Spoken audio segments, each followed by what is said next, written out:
ஓம் சாந்தி. நமது தவத்தில் பல ஸ்வரூபங்கள் இருக்கின்றன. பிரம்மச்சரியமும் நமது ஒரு தவமாகும். புத்தியை ஸ்திரப்படுத்துவதும் நமது ஒரு தவமாகும். அதாவது வீணான எண்ணங்களிலிருந்து விடுபடுவதும் நமது தவமாகும்.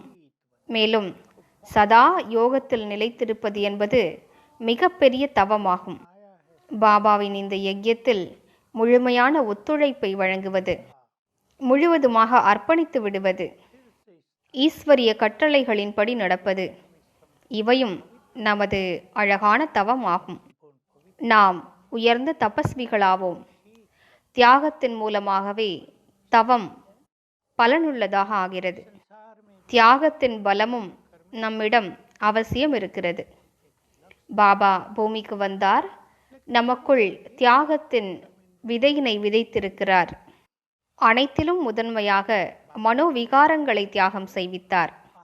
உடல் உணர்வை தியாகம் செய்வித்தார். உலகாயத இச்சைகளையும் ஆசைகளையும் தியாகம் செய்வித்தார். இந்த உலகத்திடமிருந்து எதையும் அடைவதற்கான ஆசையையும் தியாகம் செய்வித்தார். பாபா நம்மை மிக உயர்ந்த தபஸ்வி ஆக்கிவிட்டார். கவனம் செலுத்துவோம். நமது ஒவ்வொரு எண்ணமும் உலக நன்மைக்காக இருக்க வேண்டும். நமது ஒவ்வொரு எண்ணமும் இந்த உலகிற்கு எதையாவது வழங்கக்கூடியதாக இருக்க வேண்டும். நமது ஒவ்வொரு எண்ணமும் உலகத்தவருடைய தடைகளை அழிக்கக்கூடியதாக இருக்க வேண்டும். அனைவருக்கும் பலம் வழங்கக்கூடியதாக இருக்க வேண்டும். பகவானுக்கே பிரியமானவையாக நமது எண்ணங்கள் இருக்க வேண்டும். தந்தைக்கு அர்ப்பணம் செய்யும் அளவிற்கு நமது எண்ணங்கள் இருக்க வேண்டும். பொதுவாக நமது தீமைகளை தந்தைக்கு அர்ப்பணம் செய்கிறோம். ஆனால் மகான் ஆத்மாக்களாகிய நாம், உலக நன்மையாளராகிய ஆத்மாக்களாகிய நாம், நமது உயர்ந்த எண்ணங்களை அவருக்கு அர்ப்பணம் செய்வோம். நமது ஒவ்வொரு எண்ணத்தின் அதிர்வலைகளும் இவ்வுலகில் பரவுகின்றன. இவ்வுலகில் தூய அதிர்வலைகள் பரவும் அளவிற்கு உயர்ந்த பரிசுத்தமான எண்ணங்களை நாம் உருவாக்க வேண்டும். நாம் அனைவரும் பூர்வீகமான ஆத்மாக்களாவோம். நமது எண்ணங்களின் ஓட்டம் உலக ஆத்மாக்களை சென்றடைகிறது. நாம் தனியாக இல்லை. நாம் சாதாரணமானவர்களும் அல்ல. நாம் மிகுந்த பொறுப்பு நிறைந்தவர்களாவோம். நமது உயர்ந்த கர்மங்கள் பிறரால் பின்பற்றக்கூடியவையாகும். சொல்லப்போனால் இந்த முழு உலகும் ஜென்ம ஜென்மங்களாக நமது செயல்களையே பின்பற்றி வருகிறது.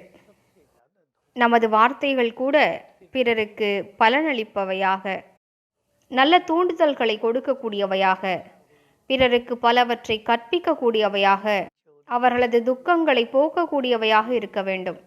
எனவே நாம் நமது பூர்வீகமான சொரூபத்தில் நிலைத்திருந்து பாபாவின் இந்த மிக உயர்ந்த காரியத்தில் ஒத்துழைப்பை வழங்கிக் கொண்டே இருப்போம். மேலும் நமது மனதினை முழுவதுமாக வீணான எண்ணங்களிலிருந்து விடுவித்து கொண்டே செல்வோம். இந்த முழு மாதமும் நீங்கள் அனைவரும் ஆழமான அமைதியினை அனுபவம் செய்திருப்பீர்கள். இந்த ஆழமான அமைதி மிக பெரிய சக்தியாகும். இதனையே அமைதியின் சக்தி என்று கூறப்படுகிறது. இந்த அமைதியின் சக்தியினை அதிகரித்து கொண்டே செல்வோம்.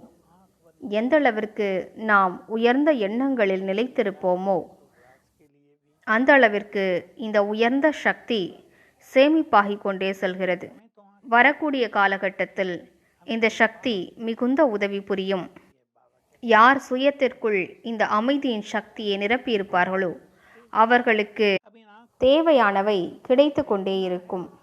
வரக்கூடிய காலகட்டத்தில் நாம் சுயத்திற்காக மட்டுமல்லாமல் பிறருக்காகவும் அவர்களது தடைகளை அழிப்பதற்காகவும் சக்திகளை பயன்படுத்த வேண்டும்.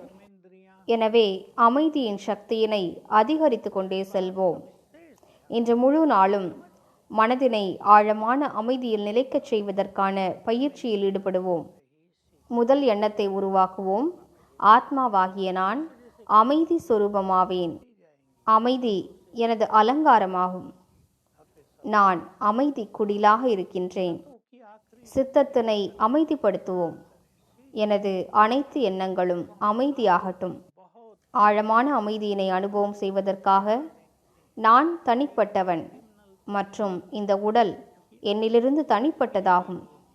இவ்வாறு மீண்டும் மீண்டும் பயிற்சி செய்வோம். ஓம் சாந்தி. ஓம் சாந்தி.